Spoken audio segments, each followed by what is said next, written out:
गगन दमामा बाजे पर निशान कायो।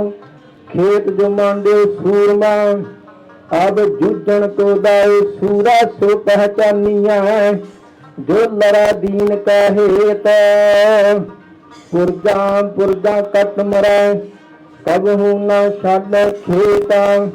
ऐसे सूरवीर महान जोधे संत ब्रह्म ज्ञानी बाबा दीप सिंह जी दंदने टकसाल के पहले मुखी। बाबा जी दे पावन पवित्र स्थान गुरुद्वारा शहीद बूंगा साहिब जी विखे सिख पंथ के नुमाइंदा जथेबंदी श्रोमणी गुरुद्वारा प्रबंधक कमेटी वालों श्रीमान संत बाबा हरनाम सिंह जी खालसा जी झोड़ी विच बाबा जी दे पावन पवित्र स्थान की सेवा नवीनकरण की सेवा पातशाह जी आप जी की कृपा रहमत सदका पाई गई है। आप जी ने अपार कृपा करनी पातशाह जी कृपा करनी समुचे खालसा पंथ विच एकता इतफाक दियां दातां बख्शिश करनियां। खालसा पंथ की हमेशा चढ़दी कला करनी। हर दीवान हर मैदान फतेह बख्शने।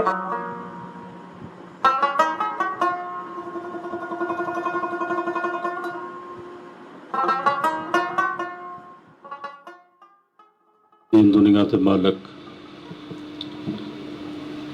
वैरागती मूर्त सोढ़ी पातशाह चौथे पातशाह सतगुरु साहब श्री गुरु रामदास जी महाराज जी के मुकद्दस स्थान सचखंड श्री हरमंदर साहिब मेरी पीर दे मालक सतगुरु गुरु हरगोबिंद साहब जी महाराज जी के पावन स्थान श्री अकाल तख्त साहिब और परिक्रमा में स्थित पंथ के महान जरनैल महान सूरमे महान लिखारी अमर शहीद श्रीमान बाबा दीप सिंह साहब जी के शहीदी अस्थान गुरुद्वारा शहीद बूंगा साहब जी विखे जुड़ बैठे समूह गुरु सवारो फतेह बुलाओ। वाहिगुरु जी का खालसा वाहिगुरु जी की फतेह।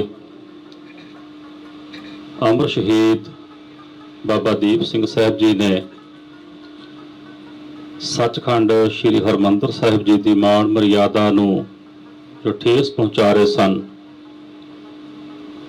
उस नूं रोकण वास्ते धर्म युद्ध करदियां होइयां श्री हरमंदर साहिब जी की परिक्रमा विच जिथे आपां जुड़ बैठे हाँ अपना असीस धन गुरु रामदास जी महाराज जी के चरनां विच भेंट करके बाबा जी ने इत्थे शहादत दिती। जिन्ना को मैनूं याद है ऐसे छोटे छोटे हुंदे क्योंकि ज्ञानी जी होरां ने जिस नगर का जिक्र किया है सुल्तानविंड मेरा वो पिंड है और ऐसे छोटे हुंदे पढ़दे हुंदे इत्थे परिक्रमा करन आउंदे हुंदे सी ते इत्थे एक निशान साहिब लग्या हुंदा सी परिक्रमा दे विच और थोड़े समय बाद परिक्रमा निशान साहब हटा के परिक्रमा दे विचों ते एक गोल चक्कर बनिया हुंदा सी जिथे असी सेहरे सजा के जाते होंगे सी। इत्थे सेहरे सजा के जाने उस जगह की सजावट करनी और संगत उत्थे मत्था टेक के लंघिया करती सी। समय नाल वो निशान भी परिक्रमा दे विचों हटा दिते गए। अज उस स्थान के बाबा दीप सिंह साहब जी के बूंगे की शहीद बूंगे की सेवा का नवीनीकरण का जिहड़ा कारज है वो पंथ की इस महान जथेबंदी शहीदों की जथेबंदी विद्वानों की जथेबंदी जिवें पहला जिक्र होया कि इसे टकसाल के मुखी जो पहले मुखी सन अमर शहीद बाबा दीप सिंह साहब जी ने सचखंड श्री हरमंदर साहिब जी की मान मर्यादा नूं कायम रखदियां होइयां परिक्रमा दे विच शहादत प्राप्त की। फिर बाबा गुरबख्श सिंह जी शहीद जिन्हों ने अपने थोड़े जे साथियों नूं नाल लैके अहमद शाह अब्दाली की 30,000 फौज का मुकाबला किया तो उन्होंने जिहड़ा शहीदगंज है वो श्री अकाल तख्त साहिब के पिछले पासे है। बाबा गुरबख्श सिंह जी शहीद तो 20वीं सदी के महान जरनैल अमर शहीद संत बाबा जरनैल सिंह जी खालसा भिंडरां वाले महापुरुषों ने साका नीला तारा समय जो हिंदुस्तान की फौज टैंकां तोपां बख्तरबंद गड्डियां नाल लैस होके असले नाल लैस होके ਜਿਨ੍ਹਾਂ ਨੇ ਸ਼੍ਰੀ ਅਕਾਲ ਤਖਤ ਸਾਹਿਬ ਜੀ ਨੂੰ ਢਹਿ ਢੇਰੀ ਕੀਤਾ, ਸ਼੍ਰੀ ਹਰਿਮੰਦਰ ਸਾਹਿਬ ਜੀ ਤੇ ਗੋਲੀਆਂ ਚਲਾਈਆਂ ਔਰ ਸਤਿਗੁਰਾਂ ਦਾ ਸ਼ਹੀਦੀ ਦਿਹਾੜਾ ਮਨਾਉਣ ਵਾਸਤੇ ਸ਼੍ਰੀ ਹਰਿਮੰਦਰ ਸਾਹਿਬ ਪੁੱਜੀਆਂ ਹੋਈਆਂ ਸੰਗਤਾਂ ਦਾ, ਜਿਨ੍ਹਾਂ ਨੇ ਸੰਗਤਾਂ ਨੂੰ ਗੋਲੀਆਂ ਮਾਰ ਕੇ ਸ਼ਹੀਦ ਕੀਤਾ। ਨਿੱਕੇ ਨਿੱਕੇ ਬੱਚੇ ਗੋਲੀਆਂ ਮਾਰ ਕੇ ਸ਼ਹੀਦ ਕੀਤੇ, ਕੰਧਾਂ ਨਾਲ ਮਾਰ ਕੇ ਫੌਜ ਨੇ ਬੱਚਿਆਂ ਨੂੰ ਸ਼ਹੀਦ ਕੀਤਾ। ਮਹਾਨ ਜਰਨੈਲ ਸੰਤ ਗਿਆਨੀ ਜਰਨੈਲ ਸਿੰਘ ਜੀ ਹੋਰਾਂ ਨੇ ਇੱਥੇ ਸ਼ਹਾਦਤ ਪ੍ਰਾਪਤ ਕੀਤੀ, ਆਪਣੇ ਸਾਥੀਆਂ ਸਮੇਤ ਸ਼ਹੀਦ ਹੋਏ। ਔਰ ਉਹਨਾਂ ਦੀ ਯਾਦਗਾਰ ਵੀ ਸੰਤ ਬਾਬਾ ਹਰਨਾਮ ਸਿੰਘ ਜੀ ਹੋਰਾਂ ਨੇ ਸ਼੍ਰੀ ਹਰਿਮੰਦਰ ਸਾਹਿਬ ਜੀ ਦੀ ਪਰਿਕਰਮਾ ਦੇ ਵਿੱਚ ਬਣਾਈ। ਸ਼ਹੀਦੀ ਗੈਲਰੀ ਦੀ ਸੇਵਾ ਚੱਲ ਰਹੀ ਹੈ। ਨੌਵੇਂ ਸਤਿਗੁਰੂ ਗੁਰੂ ਤੇਗ ਬਹਾਦਰ ਸਾਹਿਬ ਜੀ ਮਹਾਰਾਜ ਜੀ ਦੇ ਪਾਵਨ ਸਥਾਨ ਥੜਾ ਸਾਹਿਬ ਦੀ ਸੇਵਾ ਦਮਦਮੀ ਟਕਸਾਲ ਦੇ ਮੁਖੀ ਸੰਤ ਗਿਆਨੀ ਹਰਨਾਮ ਸਿੰਘ ਜੀ ਖਾਲਸਾ ਭਿੰਡਰਾਂ ਵਾਲਿਆਂ ਨੇ ਕਰਾਈ। ਤੇ ਹੁਣ ਪੰਥ ਦੀ ਨੁਮਾਇੰਦਾ ਜਥੇਬੰਦੀ ਸ਼੍ਰੋਮਣੀ ਗੁਰਦੁਆਰਾ ਪ੍ਰਬੰਧਕ ਕਮੇਟੀ ਨੇ ਫੈਸਲਾ ਕਰਕੇ ਗੁਰਦੁਆਰਾ ਸ਼ਹੀਦ ਬੰਗਾ ਸਾਹਿਬ ਦੇ ਨਵੀਨੀਕਰਨ ਦੀ ਸੇਵਾ, ਜਿਵੇਂ ਪਹਿਲਾਂ ਜ਼ਿਕਰ ਹੋਇਆ, ਮੈਨੂੰ ਵੀ ਬਹੁਤ ਟੈਲੀਫੋਨ ਆਏ ਕਿ ਦੇਖੋ ਜੀ ਬੰਗਾ ਢਾਹ ਦੇਣਾ ਹੈ, ਬੰਗੇ ਦਾ ਸਰੂਪ ਵਿਗਾੜ ਦੇਣਾ ਹੈ। ਅਸੀਂ ਬੇਨਤੀ ਕਰੀਏ, ਪਹਿਲਾਂ ਵੀ ਬੇਨਤੀ ਕੀਤੀ ਗਈ ਹੈ ਕਿ ਗੁਰਦੁਆਰਾ ਸ਼ਹੀਦ ਬੰਗਾ ਸਾਹਿਬ ਦਾ ਜਿਹੜਾ ਮੂਲ ਸਰੂਪ ਹੈ ਉਹਦੇ ਨਾਲ ਕਿਸੇ ਪ੍ਰਕਾਰ ਦੀ ਕੋਈ ਵੀ ਛੇੜਛਾੜ ਨਾ ਕੀਤੀ ਜਾਣੀ ਹੈ, ਨਾ ਕਦੇ ਕੀਤੀ ਜਾਏਗੀ। ਇਸ ਅਸਥਾਨ ਦੇ ਨਵੀਨੀਕਰਨ ਦੀ ਸੇਵਾ, ਸੁੰਦਰੀਕਰਨ ਦੀ ਸੇਵਾ ਜਿਹੜੀ ਹੈ ਉਹ ਸੰਤ ਗਿਆਨੀ ਹਰਨਾਮ ਸਿੰਘ ਜੀ ਖਾਲਸਾ ਮੁਖੀ ਦਮਦਮੀ ਟਕਸਾਲ ਨੂੰ ਦਿੱਤੀ ਗਈ ਹੈ। ਇੱਕ ਅਦੀਬ ਦਾ ਸ਼ੇਰ ਹੈ, ਜਿਵੇਂ ਕਹਿ ਦਿੰਦੇ ਨੇ ਨਾ ਕਿ ਇੱਕ ਅੱਜ ਕਲਾਮ ਚੱਲਦੀ ਹੈ ਕਿ ਗੁਰੂ ਰਾਮਦਾਸ ਜੀ ਨਾਲੋਂ ਬਾਬਾ ਦੀਪ ਸਿੰਘ ਦੇ ਅਸਥਾਨਾਂ ਨੂੰ ਜ਼ਿਆਦਾ ਅਹਿਮੀਅਤ ਦਿੱਤੀ ਜਾ ਰਹੀ ਹੈ। ਔਰ ਇਹ ਕਿਹਾ ਜਾ ਰਿਹਾ ਹੈ ਕਿ ਇਹ ਇੱਕ ਸਾਜ਼ਿਸ਼ ਹੈ।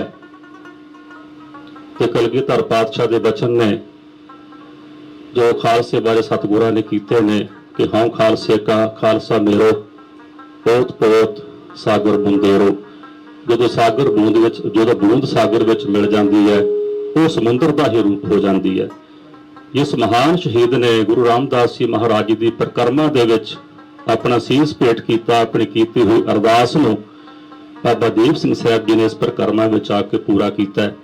ਉਹ ਗੁਰੂ ਰਾਮਦਾਸ ਤੋਂ ਵੱਖ ਨਹੀਂ, ਉਹ ਗੁਰੂ ਰਾਮਦਾਸ ਦੇ ਚਰਨਾਂ ਤੋਂ ਵੱਖ ਨਹੀਂ, ਕਿਉਂਕਿ ਉਹਨਾਂ ਨੇ ਗੁਰੂ ਰਾਮਦਾਸ ਜੀ ਮਹਾਰਾਜ ਜੀ ਦੇ ਪਾਵਨ ਅਸਥਾਨਾਂ ਦੀ ਮਾਣ ਮਰਿਆਦਾ ਨੂੰ ਮੁੱਖ ਰੱਖਦਿਆਂ ਹੋਇਆਂ ਇਸ ਪਾਵਨ ਧਰਤੀ ਤੇ ਪਾਵਨ ਪਰਿਕਰਮਾ ਦੇ ਵਿੱਚ ਆ ਕੇ ਸ਼ਹਾਦਤ ਪ੍ਰਾਪਤ ਕੀਤੀ।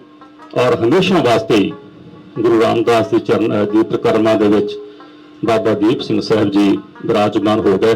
किसी ने बड़ा सोहना लिखा है कि कूचा रे यार में बैठ नक्शे पा की तरह, कोई उठा तो सके मगर मिटा न सके।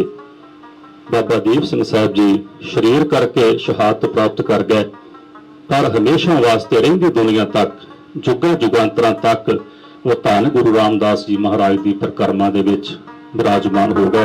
और संगत बड़ी ही श्रद्धा सत्कार के नाल बाबा जी के पावन स्थान पर आके नतमस्तक हुंदी है, मत्था टेकदी है। महापुरुषों वालों सेवा का आरंभ हुण कीता जाना है, गुरु चरणों में अरदास हो चुकी है। और साडा सब का यह फर्ज बनता है जो देशों प्रदेशों विच संगतां लाइव देख रही ने जां जिन्हां ने देखना है सुनना है, ऐसे भी सारे तन करके मन करके धन करके सेवावां करके इन्हां पावन अस्थानां दी चढ़दी कला वास्ते कार्यशील होई है। श्रोमणी गुरुद्वारा प्रबंधक कमेटी नूं वधाई, संत बाबा हरनाम सिंह जी होरां नूं बहुत बहुत वधाई, समुची जथेबंदी नूं बहुत बहुत वधाई कि जिन्हां ने अज इस पावन स्थान की सेवा का आरंभ करना है। वाहिगुरू जी का खालसा, वाहिगुरू जी की फतेह।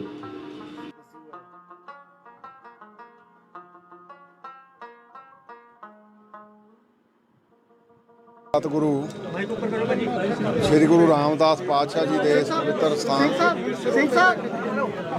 सचखंड श्री हरमंदर साहब विखे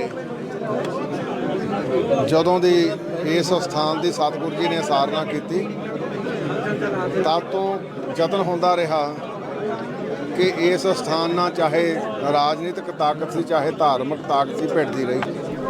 गुरु हरगोबिंद पातशाह जी ने मेरी पीरी का स्थान श्री अकाल तख्त साहब की रचना करके पातशाही ते बादशाही का पवित्र जिहड़ा वो सिद्धांत चलाया, तो उहदे नाल भी उस वेले दे जिहड़े हाकम सगे वो इस गल का हमेशा ही झगड़ा रखते रहे।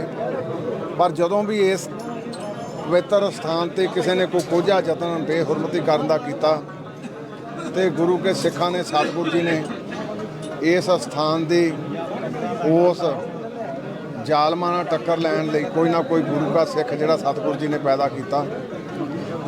ਧੰਨ ਧੰਨ ਬਾਬਾ ਦੀਪ ਸਿੰਘ ਜੀ ਜਿਨ੍ਹਾਂ ਦਾ ਇਹ ਬੁੰਗਾ ਆ, ਉਹਨਾਂ ਨੇ ਆਪਣਾ ਸੀਸ ਬਲੀਦਾਨ ਇਸ ਧਰਤੀ ਤੇ ਦੇ ਕੇ ਗੁਰੂ ਰਾਮਦਾਸ ਪਾਤਸ਼ਾਹ ਜੀ ਦੀ ਪਵਿੱਤਰ ਪ੍ਰਕਰਮਾਂ 'ਚ ਹਮੇਸ਼ਾ ਵਾਸਤੇ ਆਪਣਾ ਸਥਾਨ ਬਣਾ ਲਿਆ। ਇਹ ਬੁੰਗੇ ਦੇ ਨਾਲ ਪਿਛਲੇ ਪਾਸੇ 2 ਕਮਰੇ ਹੋ ਰਿਹਾ ਜਿਨ੍ਹਾਂ ਤੇ ਲਗਾਤਾਰ ਅਖੰਡ ਪਾਠ ਜਿਹੜੇ ਆ ਉਹ ਨਿਰੰਤਰ ਜਾਰੀ ਰਹਿੰਦੇ ਆ। ਆਹ ਸਥਾਨ ਜਿਹੜਾ ਮੈਂ ਤੁਹਾਡੇ ਮੀਡੀਅਮ ਰਾਹੀਂ ਸਾਰਿਆਂ ਨੂੰ ਸਪਸ਼ਟ ਵੀ ਕਰਨਾ ਚਾਹੁੰਦਾ, ਇਹ ਬਿਲਕੁਲ ਇਹਦੇ ਵਿੱਚ ਕੋਈ ਇਨ ਬਿਨ ਕੋਈ ਬਾਦ ਘਾਟ ਨਹੀਂ ਕੀਤੀ ਜਾਣੀ। ਇਹ ਸਿਰਫ ਕੇਵਲ ਦਾ ਕੇਵਲ ਜਿਹੜਾ ਉੱਤੇ ਅੰਦਰ ਜਿੱਥੇ ਸਤਿਗੁਰੂ ਜੀ ਪ੍ਰਕਾਸ਼ਮਾਨ ਆ ਉਹਦਾ ਸੁੰਦਰੀਕਰਨ ਕੀਤਾ ਜਾਣਾ।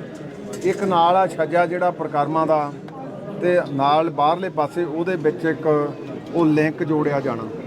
ਸੋ ਸਾਰਿਆਂ ਨੂੰ ਨਿਮਰਤਾ ਸਹਿਤ ਬੇਨਤੀ ਆ ਕਿ ਸਿਰਫ ਸੁੰਦਰੀਕਰਨ ਬਾਕੀ ਸਥਾਨਾਂ ਤੇ ਵੀ ਕੀਤੇ ਜਾਂਦੇ। ਹੁਣ ਦਰਸ਼ਨੀ ਡਿਊੜੀ ਦੀ ਵੀ ਅੰਦਰਲੇ ਪਾਸੇ ਕਾਰ ਸੇਵਾ ਚੱਲਦੀ ਆ। ਸੋ ਇਸ ਸਥਾਨ ਦੀ ਸੇਵਾ ਮੌਜੂਦਾ ਮੁਖੀ ਦਮਦਮੀ ਟਕਸਾਲ ਸੰਤ ਬਾਬਾ ਹਰਨਾਮ ਸਿੰਘ ਜੀ ਖਾਲਸਾ ਭਿੰਡਰਾਂ ਵਾਲੇ ਉਹਨਾਂ ਨੇ ਅੱਜ ਇਹ ਪ੍ਰਾਰੰਭ ਕੀਤੀ ਆ। ਸੋ ਪਹਿਲਾਂ ਅਖੰਡ ਪਾਠਾਂ ਦੇ ਭੋਗ, ਫਿਰ ਉਪਰੰਤ ਅਰਦਾਸ ਬੇਨਤੀ ਜੋਦੜੀ ਕਰਕੇ ਸਿੰਘ ਸਾਹਿਬ ਸ੍ਰੀ ਅਕਾਲ ਤਖਤ ਸਾਹਿਬ ਜੀ ਦੇ ਜਥੇਦਾਰ ਗਿਆਨੀ ਰਘਵੀਰ ਸਿੰਘ ਜੀ ਜਿਹੜੇ ਸੱਚਖੰਡ ਸ੍ਰੀ ਹਰਿਮੰਦਰ ਸਾਹਿਬ ਜੀ ਦੇ ਮੁੱਖ ਗ੍ਰੰਥੀ ਵੀ, ਉਹਨਾਂ ਦੇ ਨਾਲ ਤਖਤ ਸ੍ਰੀ ਕੇਸਗੜ੍ਹ ਸਾਹਿਬ ਜੀ ਦੇ ਜਥੇਦਾਰ ਸਿੰਘ ਸਾਹਿਬ ਗਿਆਨੀ ਸੁਲਤਾਨ ਸਿੰਘ ਜੀ, ਸਿੰਘ ਸਾਹਿਬ ਸਰਦਾਰ ਅਮਰਜੀਤ ਸਿੰਘ ਜੀ ਉਹ ਜਿਹੜੇ ਸੱਚਖੰਡ ਦੇ ਗ੍ਰੰਥੀ ਆ, ਉਹਨਾਂ ਨੇ ਤੇ ਸਮੁੱਚੇ ਤੌਰ ਤੇ ਸਿਰਮੌਰ ਜਥੇਬੰਦੀਆਂ ਜਿਨ੍ਹਾਂ ਵਿੱਚ ਭਾਈ ਪਿੰਦਰਪਾਲ ਸਿੰਘ ਜੀ ਸਾਡੇ ਸਿੱਖ ਵਿਦਵਾਨ, ਭਾਈ ਹਰਜਿੰਦਰ ਸਿੰਘ ਜੀ ਸ਼੍ਰੀਨਗਰ ਵਾਲੇ ਤੇ ਹੋਰ ਜਿਨ੍ਹਾਂ ਦੇ ਵਿੱਚ ਸੰਤ ਬਾਬਾ ਬਾਂਤਾ ਸਿੰਘ ਜੀ ਮੁੰਡੇ ਪਿੰਡ ਵਾਲੇ ਤੇ ਬਹੁਤ ਸਾਰੀਆਂ ਮਹਾਂਪੁਰਸ਼ਾਂ ਨੇ ਸ਼ਮੂਲੀਅਤ ਕੀਤੀ ਆ। ਮੈਂ ਸਾਰਿਆਂ ਨੂੰ ਫਿਰ ਅੰਤ ਵਿੱਚ ਸਪਸ਼ਟ ਕਰਨਾ ਚਾਹੁੰਦਾ ਕਿ ਗੁਰੂ ਰਾਮਦਾਸ ਪਾਤਸ਼ਾਹ ਜੀ ਦੇ ਦਰ ਦੇ ਉੱਤੇ ਕਿਸੇ ਪੱਖ ਦੀ ਕਦੇ ਕੋਈ ਤਬਦੀਲੀ ਨਹੀਂ ਹੁੰਦੀ। ਆਪਾਂ ਇੱਥੇ ਕਟਾਕਸ਼ ਕਰਨ ਲੱਗੇ ਥੋੜ੍ਹਾ ਜਿਹਾ ਆਪਾਂ ਭਾਵਨਾਵਾਂ ਨੂੰ ਮੁੱਖ ਰੱਖਿਆ ਕਰੀਏ। ਇਹ ਸਥਾਨ ਸਮੁੱਚੀ ਮਨੁੱਖਤਾ ਦਾ ਸਥਾਨ ਆ ਤੇ ਆਹ ਜਿਹੜਾ ਬੁੰਗਾ ਇਹ ਸ਼ਹੀਦ ਬਾਬਾ ਦੀਪ ਸਿੰਘ ਜੀ ਜਿਨ੍ਹਾਂ ਨੇ ਸੀਸ ਤਲੀ ਤੇ ਰੱਖ ਕੇ ਗੁਰੂ ਸਾਹਿਬ ਜੀ ਦੇ ਚਰਨਾਂ ਦੇ ਵਿੱਚ ਆ ਕੇ ਸੀਸ ਨੁਕਾਵਤ ਕੀਤਾ ਸੀਗਾ। ਸੋ ਇਹਦੀ ਸੁੰਦਰੀਕਰਨ ਦੀ ਅੱਜ ਜਿਹੜੀ ਆ ਉਹ ਸੇਵਾ ਹੋਈ ਆ। ਵਾਹਿਗੁਰੂ ਜੀ ਕਾ ਖਾਲਸਾ। ਗੁਰੂ ਅਰਜਨ ਦੇਵ ਪਾਤਸ਼ਾਹ ਜੀ ਨੇ ਕਿਰਪਾ ਤੇ ਬਖਸ਼ਿਸ਼ ਕਰਕੇ, ਕਿਉਂਕਿ ਸਤਿਗੁਰੂ ਜੀ ਦਾ ਆ ਜਿਹੜਾ ਸਥਾਨ ਆ ਇੱਥੇ ਸਤਿਗੁਰੂ ਜੀ ਨੇ ਆਪ ਸੰਗਤ ਰੂਪੀ ਵੀ ਤੇ ਗੁਰੂ ਰੂਪੀ ਵੀ ਇੱਥੇ ਇਸ ਧਰਤੀ ਤੇ ਆਪਣੇ ਚਰਨ ਮੁਬਾਰਕ ਪਾਏ। ਇਹ ਜਿਹੜਾ ਮੰਜੀ ਸਾਹਿਬ ਦੀਵਾਨ ਹਾਲ ਇਹਦੇ ਬਾਹਰਲੇ ਪਾਸੇ ਜਿੱਥੇ ਧੰਨ ਗੁਰੂ ਅਰਜਨ ਦੇਵ ਪਾਤਸ਼ਾਹ ਜੀ ਨੇ 12 ਮਹਾਂ ਪਵਿੱਤਰ ਗੁਰਬਾਣੀ ਦਾ ਆਚਾਰਨ ਕੀਤਾ ਸੀ, ਉਹ ਕਿਉਂਕਿ ਬੁੰਗਾ ਜਿਹੜਾ ਮੈਂ ਕਹਿ ਲਵਾਂ ਜਿਹੜੀ ਉਹ ਉੱਥੇ ਗੁੰਮਦੀ ਸੀ ਉਹ ਪੁਰਾਣੀ ਹਾਲਤ 'ਚ ਹੋ ਗਈ ਸੀ। ਉਹ ਉਵੇਂ ਹੀ ਰੱਖੀ ਗਈ ਆ। ਉਹਦੇ ਆਲੇ ਦੁਆਲੇ ਇੱਕ ਘੇਰਾ ਹੋਰ ਨਵਾਂ ਬਣਾਇਆ ਗਿਆ ਤੇ ਜਿੱਥੇ ਵੀ ਅੱਜ ਸ਼੍ਰੀ ਅਖੰਡ ਪਾਠ ਸਾਹਿਬ ਦੀ ਲੜੀ ਜਿਹੜੀ ਆ ਉਹ ਪ੍ਰਾਰੰਭ ਕੀਤੀ ਗਈ ਆ। ਸੋ ਸੰਗਤਾਂ ਨੇ ਉੱਥੇ ਵੀ ਅਖੰਡ ਪਾਠ ਸਾਹਿਬ ਜਿਹੜੇ ਬੁੱਕ ਕਰਾਉਣੇ ਉੱਥੇ ਵੀ ਭੋਗ ਪਾਉਣੇ ਆ। ਸੋ ਗੁਰੂ ਸਾਹਿਬ ਕਿਰਪਾ ਕਰਨ। ਉਹ ਸਥਾਨ ਆ ਜਿੱਥੇ ਸਤਿਗੁਰੂ ਜੀ ਨੇ ਕਿਹਾ ਵੀ ਸੰਗਰਾਂਦ ਵਾਲੇ ਦਿਨ ਨਹੀਂ ਮੱਥਾ ਟੇਕਣਾ। 12 ਮਹੀਨਿਆਂ ਦੇ ਵਿੱਚ 12 ਸਤਿਗੁਰੂ ਜੀ ਨੇ ਸਾਨੂੰ ਉਦੇਸ਼ ਕੀਤੇ ਤਾਂ ਕਿ ਸਿੱਖ ਦੀ ਰੋਜ਼ ਇਹ ਸੰਗਰਾਂਦ ਹੋਵੇ, ਪਵਿੱਤਰ ਗੁਰਬਾਣੀ ਦਾ ਗਾਇਨ ਕਰੇ ਤੇ ਸਿਧਾਂਤਾਂ ਨੂੰ ਆਪਣੇ ਪਿੰਡ ਤੇ ਹੰਡਾਵੇ। ਸੋ ਉਹਦਾ ਵੀ ਅੱਜ ਜਿਹੜਾ ਆ ਉੱਥੇ ਸ਼੍ਰੀ ਅਖੰਡ ਪਾਠ ਸਾਹਿਬਾਂ ਦੀ ਪ੍ਰੰਪਰਾ ਕੀਤੀ ਗਈ। ਵਾਹਿਗੁਰੂ ਜੀ ਕਾ ਖਾਲਸਾ, ਵਾਹਿਗੁਰੂ ਜੀ ਕੀ ਫਤਿਹ। ਧੰਨ ਸਤਿਗੁਰੂ ਸ਼੍ਰੀ ਗੁਰੂ ਰਾਮਦਾਸ ਸੱਚੇ ਪਾਤਸ਼ਾਹ ਮਹਾਰਾਜ ਜੀ ਦੇ ਪਾਵਨ ਪਵਿੱਤਰ ਸਥਾਨਾਂ ਦੀ ਰੱਖਿਆ ਵਾਸਤੇ ਉਸ ਸਮੇਂ ਦੇ ਜਰਵਾਣੇ ਜੋ ਅਬਦਾਲੀ ਦੀਆਂ ਫੌਜਾਂ ਚੜ੍ਹ ਕੇ ਸ੍ਰੀ ਹਰਿਮੰਦਰ ਸਾਹਿਬ ਜੀ ਦੇ ਉੱਤੇ ਹਮਲਾ ਕਰ ਰਹੀਆਂ ਸਨ, ਉਹਨਾਂ ਜਰਵਾਣਿਆਂ ਤੋਂ ਸਿੱਖ ਪੰਥ ਦੇ ਕੇਂਦਰੀ ਪਾਵਨ ਪਵਿੱਤਰ ਸਥਾਨ ਸ਼੍ਰੋਮਣੀ ਸਥਾਨ ਸ੍ਰੀ ਹਰਿਮੰਦਰ ਸਾਹਿਬ ਸ੍ਰੀ ਅਕਾਲ ਤਖਤ ਸਾਹਿਬ ਨੂੰ ਜ਼ਾਲਮ ਦੇ ਘੇਰੇ ਵਿੱਚੋਂ ਆਜ਼ਾਦ ਕਰਾਉਣ ਲਈ 1757 ਦੇ ਵਿੱਚ ਦਮਦਮੀ ਟਕਸਾਲ ਦੇ ਪਹਿਲੇ ਮੁਖੀ ਔਰ ਤਖਤ ਸ੍ਰੀ ਦਮਦਮਾ ਸਾਹਿਬ ਜੀ ਦੇ ਪਹਿਲੇ ਜਥੇਦਾਰ, ਮਿਸਲ ਸ਼ਹੀਦਾਂ ਜਥੇਬੰਦੀ ਦੇ ਵੀ ਪਹਿਲੇ ਮੁਖੀ ਅਮਰ ਸ਼ਹੀਦ ਧੰਨ ਧੰਨ ਬਾਬਾ ਦੀਪ ਸਿੰਘ ਸਾਹਿਬ ਜੀ ਨੇ ਲਗਭਗ 80 ਸਾਲ ਦੀ ਅਵਸਥਾ ਹੋਣ ਦੇ ਬਾਵਜੂਦ ਵੀ तख्त श्री दमदमा साहिब गुरु की काशी साबो की तलवंडी तो थोड़े ਸਿੰਘਾਂ ਦਾ ਜੱਥਾ ਲੈ ਕੇ ਤੁਰੇ ਔਰ ਉੱਥੋਂ ਵੀ ਅਰਦਾਸ ਕਰਕੇ ਆਪ ਜੀ ਨੇ ਸ੍ਰੀ ਹਰਿਮੰਦਰ ਸਾਹਿਬ ਜੀ ਦੀ ਰੱਖਿਆ ਲਈ ਚੜ੍ਹਦੀ ਕਲਾ ਵਾਲੇ ਸੂਰਮੇ ਯੋਧੇ ਉਹਨਾਂ ਸਿੰਘਾਂ ਨੂੰ ਨਾਲ ਲੈ ਕੇ ਸ੍ਰੀ ਤਰਨਤਾਰਨ ਸਾਹਿਬ ਪਹੁੰਚ ਕੇ ਅੰਮ੍ਰਿਤ ਸਰੋਵਰ ਵਿੱਚ ਇਸ਼ਨਾਨ ਕਰਕੇ ਅਰਦਾਸ ਵੀ ਕੀਤੀ, ਪ੍ਰਣ ਵੀ ਕੀਤਾ ਕਿ ਜਿੰਨਾ ਚਿਰ ਮੈਂ ਜ਼ਾਲਮਾਂ ਦੇ ਘੇਰੇ ਵਿੱਚੋਂ ਹਰਿਮੰਦਰ ਸਾਹਿਬ ਨੂੰ ਆਜ਼ਾਦ ਨਹੀਂ ਕਰਵਾ ਲੈਂਦਾ ਉਹਨਾਂ ਚਿਰ ਮੈਂ ਸ਼ਹੀਦੀ ਨਹੀਂ ਦਿਆਂਗਾ। ਔਰ ਸਾਧ ਸੰਗਤ ਜੀ, ਲਗਭਗ 3 ਕੋਹ ਦੂਰ ਇੱਥੋਂ ਜਿੱਥੇ ਗੁਰਦੁਆਰਾ ਟਾਹਲਾ ਸਾਹਿਬ ਹੈ 7 ਤੋਂ 8 ਕਿਲੋਮੀਟਰ ਦਾ ਪੰਧ ਹੈ, ਇੱਥੇ ਬਾਬਾ ਜੀ ਦਾ ਜਹਾਨ ਖਾਨ ਦੇ ਨਾਲ ਸਾਹਮਣੇ ਮੁਕਾਬਲਾ ਹੋਇਆ ਔਰ ਬਾਬਾ ਜੀ ਦਾ ਸੀਸ ਵੀ ਧਨ ਨਾਲੋਂ ਵੱਖ ਹੋ ਗਿਆ। ਜਹਾਨ ਖਾਨ ਨੂੰ ਵੀ ਬਾਬਾ ਜੀ ਨੇ ਮੌਤ ਦੇ ਦੁਆਰ ਭੇਜ ਕੇ ਥਾਂ ਹੀ ਢਹਿ ਢੇਰੀ ਕਰ ਦਿੱਤਾ। ਉੱਥੋਂ ਬਾਬਾ ਜੀ ਨੇ ਖੱਬੇ ਹੱਥ ਦੀ ਤਲੀ ਤੇ ਆਪਣਾ ਸੀਸ ਰੱਖ ਕੇ ਸ੍ਰੀ ਹਰਿਮੰਦਰ ਸਾਹਿਬ ਜੀ ਦੀਆਂ ਪਰਿਕਰਮਾ ਦੇ ਵਿੱਚ 18 ਸੇਰ ਪੱਕੇ ਖੰਡੇ ਦੇ ਨਾਲ ਜੂਝਦਿਆਂ ਹੋਇਆਂ ਇਸ ਸਥਾਨ ਤੇ ਪਰਿਕਰਮਾ ਵਿੱਚ ਲਿਆ ਕੇ ਆਪਣਾ ਸੀਸ ਭੇਟ ਕੀਤਾ। ਇਹ ਗੁਰਦੁਆਰਾ ਸ਼ਹੀਦ ਬੁੰਗਾ ਸਾਹਿਬ ਧੰਨ ਧੰਨ ਬਾਬਾ ਦੀਪ ਸਿੰਘ ਜੀ ਦਾ ਸ਼ਹੀਦੀ ਅਸਥਾਨ ਹੈ ਔਰ ਇਸ ਅਸਥਾਨ ਦੀ ਲੰਮੇ ਸਮੇਂ ਤੋਂ ਸੁੰਦਰੀਕਰਨ, ਨਵੀਨੀਕਰਨ ਤੇ ਇਮਾਰਤ ਦੇ ਵਿੱਚ ਕੁਝ ਪੁਰਾਣੀ ਹੋਣ ਕਰਕੇ ਕੁਝ ਕਮੀਆਂ ਸ਼੍ਰੋਮਣੀ ਗੁਰਦੁਆਰਾ ਪ੍ਰਬੰਧਕ ਕਮੇਟੀ ਨੂੰ ਨਜ਼ਰ ਆਈਆਂ, ਜਿਸ ਕਾਰਨ ਇਹ ਸੇਵਾ ਮਾਨਯੋਗ ਸ਼੍ਰੋਮਣੀ ਗੁਰਦੁਆਰਾ ਪ੍ਰਬੰਧਕ ਕਮੇਟੀ ਦੇ ਪ੍ਰਧਾਨ ਸਰਦਾਰ ਹਰਜਿੰਦਰ ਸਿੰਘ ਜੀ ਧਾਮੀ, ਸ਼੍ਰੋਮਣੀ ਗੁਰਦੁਆਰਾ ਪ੍ਰਬੰਧਕ ਕਮੇਟੀ ਦੀ ਅੰਤਰੰਗ ਕਮੇਟੀ ਨੇ ਇਹ ਮਤਾ ਪਾ ਕੇ ਇਹ ਸੇਵਾ ਇਸ ਸਥਾਨ ਦਾ ਨਵੀਨੀਕਰਨ ਔਰ ਸੁੰਦਰੀਕਰਨ, ਇਹਦਾ ਢਾਂਚਾ ਜਿਉਂ ਦਾ ਤਿਉਂ ਹੀ ਰੱਖਿਆ ਜਾਏਗਾ। ਇਹਦੇ ਵਿੱਚ ਕਿਸੇ ਵੀ ਤਰ੍ਹਾਂ ਦੀ ਕੋਈ ਛੇੜਛਾੜ ਨਹੀਂ ਕੀਤੀ ਜਾਏਗੀ। ਇਸ ਉੱਤੇ ਸੁੰਦਰੀਕਰਨ ਕਰਨ ਵਾਸਤੇ ਬਹੁਤ ਸੁੰਦਰ ਮਕਰਾਣੇ ਦੀ ਧਰਤੀ ਦਾ ਪਹਿਲੇ ਨੰਬਰ ਦਾ ਸੰਗਮਰਮਰ ਔਰ ਸੁੰਦਰ ਨਕਾਸ਼ੀ ਅਤੇ ਹੋਰ ਜੋ ਸੇਵਾਵਾਂ ਹੋਣਗੀਆਂ ਉਹ ਸਾਰੀਆਂ ਸੇਵਾਵਾਂ ਇਸ ਸਥਾਨ ਦੀਆਂ ਜਲਦੀ ਤੋਂ ਜਲਦੀ ਕਰਵਾਈਆਂ ਜਾਣਗੀਆਂ ਤਾਂ ਕਿ ਸੰਗਤਾਂ ਇਸ ਸਥਾਨ 'ਤੇ ਹਮੇਸ਼ਾ ਹਾਜ਼ਰੀਆਂ ਭਰ ਕੇ ਅਰਦਾਸਾਂ ਕਰਕੇ ਆਪਣੀਆਂ ਮਨ ਇੱਛਤ ਦਾਤਾਂ ਬਾਬਾ ਜੀ ਤੋਂ ਸ਼ਹੀਦਾਂ ਤੋਂ ਪ੍ਰਾਪਤ ਕਰਨ। ਸੋ ਅੱਜ ਦੇ ਸਮਾਗਮ ਵਿੱਚ ਸ਼੍ਰੀ ਅਕਾਲ ਤਖਤ ਸਾਹਿਬ ਜੀ ਦੇ ਜਥੇਦਾਰ ਸਿੰਘ ਸਾਹਿਬ ਗਿਆਨੀ ਰਘਵੀਰ ਸਿੰਘ ਜੀ, ਤਖਤ ਸ੍ਰੀ ਕੇਸਗੜ੍ਹ ਸਾਹਿਬ ਜੀ ਦੇ ਜਥੇਦਾਰ ਸਨਮਾਨਯੋਗ ਸਿੰਘ ਸਾਹਿਬ ਗਿਆਨੀ ਸੁਲਤਾਨ ਸਿੰਘ ਜੀ, ਐਡੀਸ਼ਨਲ ਹੈੱਡ ਗ੍ਰੰਥੀ ਸ੍ਰੀ ਹਰਿਮੰਦਰ ਸਾਹਿਬ ਸਿੰਘ ਸਾਹਿਬ ਗਿਆਨੀ ਅਮਰਜੀਤ ਸਿੰਘ ਜੀ ਔਰ ਸ਼੍ਰੋਮਣੀ ਗੁਰਦੁਆਰਾ ਪ੍ਰਬੰਧਕ ਕਮੇਟੀ ਦੇ ਮਾਨਯੋਗ ਪ੍ਰਧਾਨ ਸਰਦਾਰ ਹਰਜਿੰਦਰ ਸਿੰਘ ਜੀ ਧਾਮੀ ਔਰ ਜਨਰਲ ਸਕੱਤਰ ਸਰਦਾਰ ਗੁਰਚਰਨ ਸਿੰਘ ਜੀ ਗਰੇਵਾਲ, ਸਰਦਾਰ ਰਜਿੰਦਰ ਸਿੰਘ ਜੀ ਮਹਿਤਾ, ਭਾਈ ਅਮਰਜੀਤ ਸਿੰਘ ਜੀ ਚਾਵਲਾ, ਸਰਦਾਰ ਅਮਰਵੀਰ ਸਿੰਘ ਢੋਟ, ਪ੍ਰਧਾਨ Sikh students federation Mehta, chief Khalsa Diwan ਦੇ ਮੀਤ ਪ੍ਰਧਾਨ ਸਰਦਾਰ ਬੰਟੀ ਜੀ ਅਤੇ ਹੋਰ ਵੀ ਜਿੰਨੇ ਪਤਵੰਤੇ ਭਾਵ ਸੰਤ ਮਹਾਂਪੁਰਖ ਵੱਡੀ ਗਿਣਤੀ ਵਿੱਚ, ਪੰਥ ਦੇ ਮਹਾਨ ਵਿਦਵਾਨ ਗਿਆਨੀ ਪਿੰਦਰਪਾਲ ਸਿੰਘ ਜੀ ਔਰ ਸਤਿਕਾਰਯੋਗ ਬਾਬਾ ਬੰਤਾ ਸਿੰਘ ਜੀ ਮੁੰਡੇ ਪਿੰਡ ਵਾਲੇ ਔਰ ਸਿੱਖ ਪੰਥ ਦੇ ਸ਼੍ਰੋਮਣੀ ਰਾਗੀ ਭਾਈ ਸਾਹਿਬ ਭਾਈ ਹਰਜਿੰਦਰ ਸਿੰਘ ਜੀ, ਇਹ ਬਹੁਤ ਵੱਡੀਆਂ ਸ਼ਖਸੀਅਤਾਂ ਅੱਜ ਇਸ ਸਮਾਗਮ ਦੇ ਵਿੱਚ ਪੁੱਜੀਆਂ। ਸੰਗਤਾਂ ਵੀ ਵੱਡੀ ਗਿਣਤੀ ਵਿੱਚ ਪੁੱਜੀਆਂ ਔਰ ਸੰਤ ਮਹਾਂਪੁਰਖ ਵੀ ਵੱਡੀ ਗਿਣਤੀ ਵਿੱਚ ਆਏ ਹੈ। ਸ਼ਹੀਦ ਪਰਿਵਾਰਾਂ ਨੇ ਵੀ ਹਾਜ਼ਰੀ ਭਰੀ ਹੈ। ਮੈਂ ਸਭ ਦਾ ਰੋਮ ਰੋਮ ਕਰਕੇ ਬਹੁਤ ਬਹੁਤ ਧੰਨਵਾਦ ਕਰਦਾ। ਇਸ ਸੇਵਾ ਦੀ ਰਮਤਾ ਦੀ ਸਾਰੀਆਂ ਸੰਗਤਾਂ ਨੂੰ, ਦੇਸ਼ ਵਿਦੇਸ਼ ਵਿੱਚ ਬੈਠੀਆਂ ਸੰਗਤਾਂ ਨੂੰ, ਸਮੁੱਚੇ ਖਾਲਸਾ ਪੰਥ ਨੂੰ ਬਹੁਤ ਬਹੁਤ ਵਧਾਈ ਔਰ ਸਾਰੀਆਂ ਸੰਗਤਾਂ ਨੂੰ ਬੇਨਤੀ, ਇਸ ਪ੍ਰੋਜੈਕਟ ਦੀ ਸੇਵਾ ਲਗਭਗ 1.5-2 ਸਾਲ ਦੇ ਵਿੱਚ ਇਹਨੂੰ ਬਹੁਤ ਸੁੰਦਰ ਤਰੀਕੇ ਦੇ ਨਾਲ ਅਸੀਂ 1.5 ਤੋਂ 2 ਸਾਲ ਦੇ ਵਿੱਚ ਇਹਨੂੰ ਸੰਪੂਰਨ। ਸੰਗਤਾਂ ਨੂੰ ਕੀ ਸੁਣਿਆ? ਸੰਗਤਾਂ ਨੂੰ ਬੇਨਤੀ ਹੈ ਕਿ ਸੱਚਖੰਡ ਸ੍ਰੀ ਹਰਿਮੰਦਰ ਸਾਹਿਬ ਦੁਨੀਆ ਭਰ ਚੋਂ ਹਰ ਸਿੱਖ ਨੂੰ ਦਰਸ਼ਨ ਕਰਨ ਆਉਣਾ ਚਾਹੀਦਾ, ਇੱਥੇ ਹਾਜ਼ਰੀਆਂ ਭਰਨੀਆਂ ਚਾਹੀਦੀਆਂ। ਦੂਸਰਾ, ਜੋ ਇੱਥੋਂ ਪ੍ਰਤੀ ਕਈ ਤਰ੍ਹਾਂ ਦੇ ਗਲਤ ਕੂੜ ਪ੍ਰਚਾਰ ਕੀਤੇ ਜਾ ਰਹੇ ਆ, ਉਹਨਾਂ ਕੂੜ ਪ੍ਰਚਾਰਾਂ ਦਾ ਸਾਨੂੰ ਸ਼ਿਕਾਰ ਨਹੀਂ ਹੋਣਾ ਚਾਹੀਦਾ।